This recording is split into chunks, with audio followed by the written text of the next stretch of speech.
Today's lesson is on immigration and the Canadian point system. So let's remember what HDI is. Can you remember? Pause the video and go back and look at the work you've done on HDI. So remember that HDI is really the quality of life in a country. It's measured to compare countries to each other on different characteristics like health, family, education, employment, wealth, finances, the environment.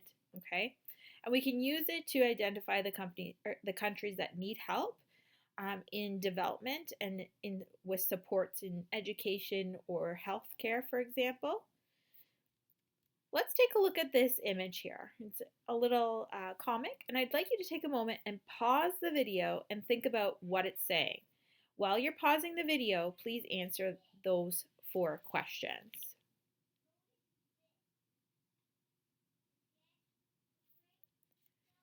There are 3 different types of immigrants: economic, family class, and refugee. With the economic class, you're going to have someone that's trying to get into Canada to live in Canada permanently based on their own merits or value to our country.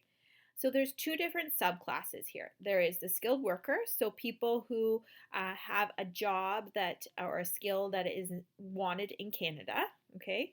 And they're judged according to the Canadian point system, and we're going to get into that in a few minutes. Business class is the second class, so this is someone who is willing to invest in Canada. So they must have a net worth of more than $800,000, and they must be willing to invest $400,000 worth of that money.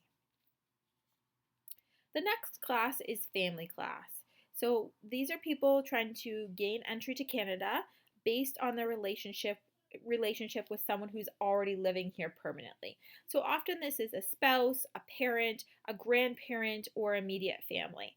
This also can involve adoptees. The important part here is that the person that they are going to be living with, or a person who already lives in Canada, must sponsor them and agree to financially support them for at least 3 years. The third type is a refugee class. So this is where people are gaining entry to Canada because they need some sort of protection. That's often due to war or prosecution, abuse, racism, and their merits are judged on a case-by-case basis by the Immigration and Refugee Board, which is called the IRB. Okay, those people who are deemed as being able to gain entry into Canada have a lot of challenges ahead of them because often these people are coming without any sort of resources with them, often just the clothes that are on their back. So the Canadian point system is used to judge people who are trying to gain entry into Canada based on their skills or what job or career they're trained in. And in 2015, the point system actually changed.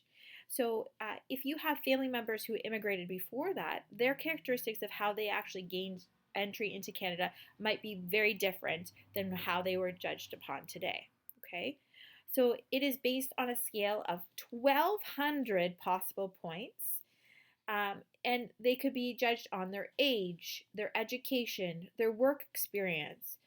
And then there's also points dedicated to language, where you're going to live, education in Canada, arranged employment. Okay. So in terms of the Canadian population, immigration is very important because if we look at how our population is naturally increasing, you'll notice that with the previous population pyramids that we've done, that our population is slowly decreasing in size with the number of kids that are being born. Okay, partly that's just because families are having less children over time. And so we need to make sure that we're maintaining our population size. Often that is done by immigration. So when we look at the history of Canadian immigration, you'll notice that there was quite a few spikes along the way.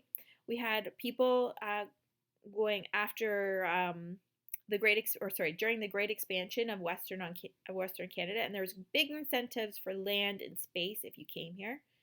Then we have big drop-offs during wartime periods, and then post-war, you'll notice that we had more people coming as well. So why do people choose to come to Canada versus United States? Now, I'm not saying that United States isn't a good place to immigrate to, but in terms of a worldwide view, often Canada is thought of being more of a mosaic. So different cultures can come and live and hopefully practice their own cultures or religions or beliefs in Canada without having to assimilate to the Canadian population. That is our goal ultimately. However, in the United States, it's often considered a melting pot, that you must conform or change your ways to how they live in the United States. So, in terms of immigration's statistics by 2036, about 30% of all Canadians will be immigrants. So that means that they will have traveled here after they were born and now are residing as a permanent resident in Canada. And that's going to take up 30% of all Canadians. That's a really large percentage.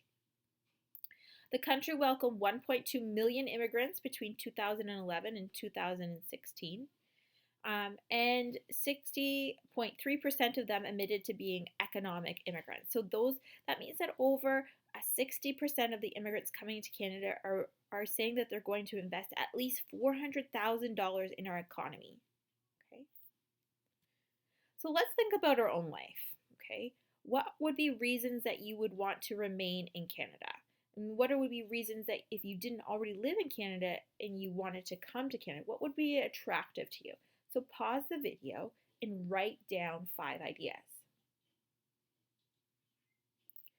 These could be things like good education and social services. So we pay taxes so that we can go to school and everyone has the opportunity to come to school. And same with healthcare. It could be that there is a lot of land space available. If we look at all of Canada, there's places that aren't inhabited the same way as other countries. It could be that we have family living here. And then second part of that slide is, would you ever consider leaving Canada? Why or why not? Pause the video and think about that.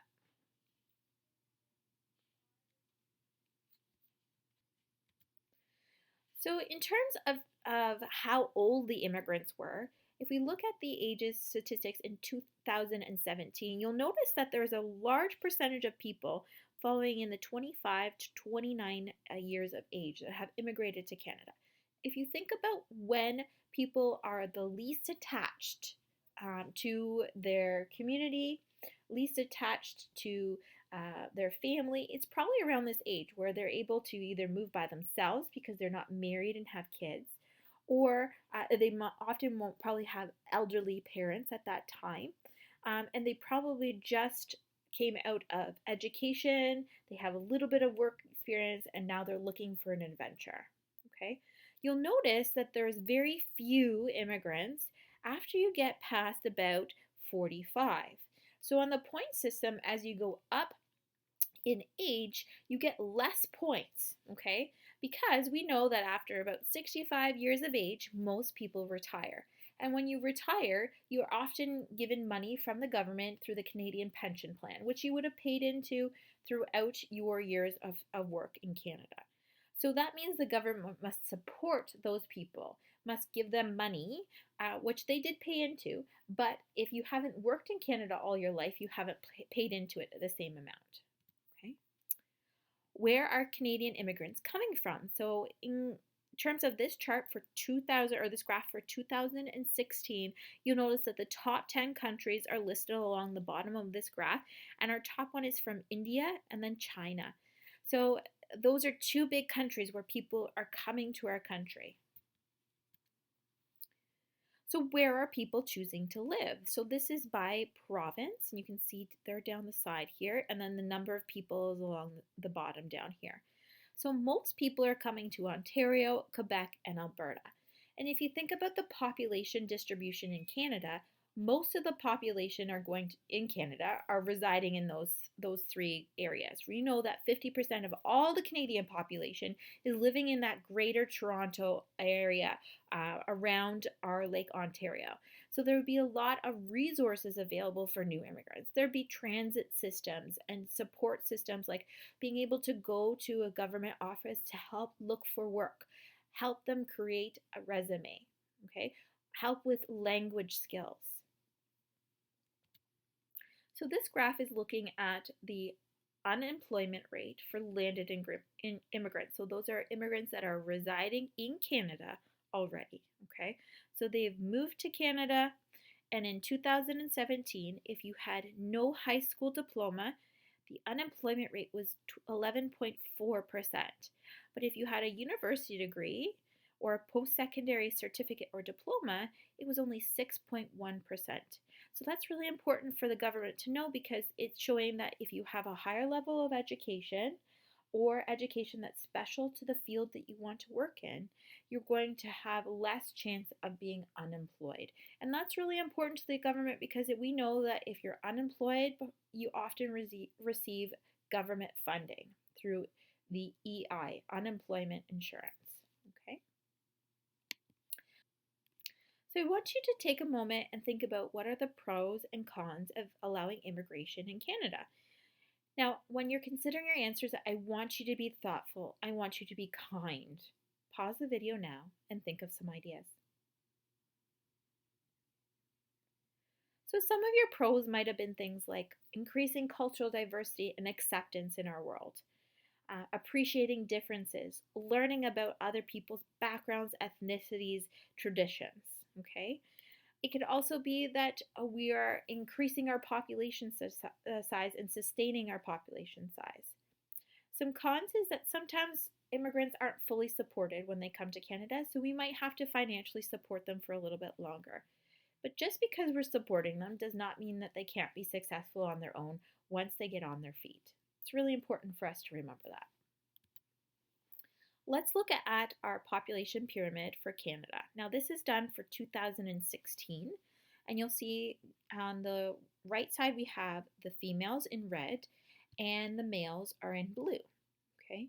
Percentages is along the bottom, okay? So we can see that our population size is slowly decreasing for our young kids, which means that people are having fewer kids. So if we did not continue to invite immigrants to come, especially in this age group in the middle here, we would see that our population size would slowly decrease over time. It would be very gradual, and the sides of our pyramid might become more narrow at the base over time.